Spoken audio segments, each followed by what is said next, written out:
मुंब्र्यात बनावट शूजच्या गोडाऊनसह दुकानांवरती पोलिसांची छापेमारी, सुमारे 1.5 कोटींचा मुद्देमाल जप्त। मुंब्र्यातील अमृतनगर परिसरात काही फुटवेअर दुकानांमध्ये महागड्या कंपन्यांच्या नावाने बनावट शूज विक्री केली जात असल्याची माहिती पोलिसांना मिळाली होती। हे दुकानदार बनावट शूज कमी किमतीमध्ये ऑनलाईन विक्रीसाठी उपलब्ध करून नागरिकांची फसवणूक करत असल्याचे तक्रारीमध्ये सांगण्यात आले होते। याबाबतची माहिती मिळताच मुंब्रा पोलीस ॲक्शन मोडमध्ये आले। पोलीस उपायुक्त गणेश गावडे यांनी वरिष्ठ पोलीस निरीक्षक निवृत्ती कोलटकर आणि त्यांच्या पथकाच्या मदतीने मुंब्र्यातील 2 गोडाऊन आणि 6 दुकानांवरती छापेमारी केली। छापेमारीमध्ये पोलिसांनी ॲडिडास, नायकी यांसारख्या महागड्या शूज कंपनी नावाचे तब्बल 1.5 कोटी रुपयांचे शूज जप्त केले।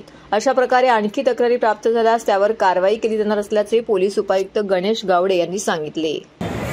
पोलीस स्टेशन मुंब्र्याच्या हद्दीमध्ये शरीफा रोडला 6 दुकाने आणि 2 गोडाऊन्समध्ये मुंब्रा पोलीस स्टेशन व तसेच लेटेस्ट IPR सर्व्हिसेस लिमिटेड यांनी एकत्रितरित्या छापा मारलेला आहे। फुटवेअरच्या दुकानांमध्ये तपासणी करून त्या ठिकाणाहून 1,42,00,000 रुपयांपेक्षा अधिक किमतीचे ॲडिडास व नायके कंपनीचे बनावट शूज, चप्पल हे जप्त करण्यात आलेले आहे।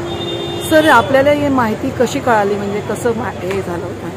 लेटेस्ट कंपनीकडून आपल्याला माहिती आलेली होती। ती माहिती पोलीस स्टेशनला अगोदर व्हेरीफाय केली, त्यानंतर कायदेशीर प्रक्रियेचं पालन करून मग छापा। सर, मुंब्र्यामध्ये कुठे कुठे हे छापामारी करण्यात आली? मुंब्र्यामध्ये प्रामुख्याने शरीफा रोडला अमृतनगर परिसरामध्ये ही कारवाई झाली। सर, टोटल किती मुद्देमाल जप्त केले? 1,42,00,000 अधिक किमतीचा मुद्देमाल जप्त केला। मुंब्र्यामध्ये ही पहिलीच कारवाई आहे आणि अशीच कारवाई जर पुढे चालू राहणार आहे का, ही फक्त शेवटची आणि पहिली कारवाई? अशा प्रकारची कुठली माहिती मिळाली तर अशा प्रकारची कारवाई सुरू। सर, टोटल किती दुकाने आणि किती गोडाऊनमध्ये ही कारवाई करण्यात आलेली आहे? 6 दुकाने आणि 2 गोडाऊन्समध्ये ही कारवाई करण्यात आली।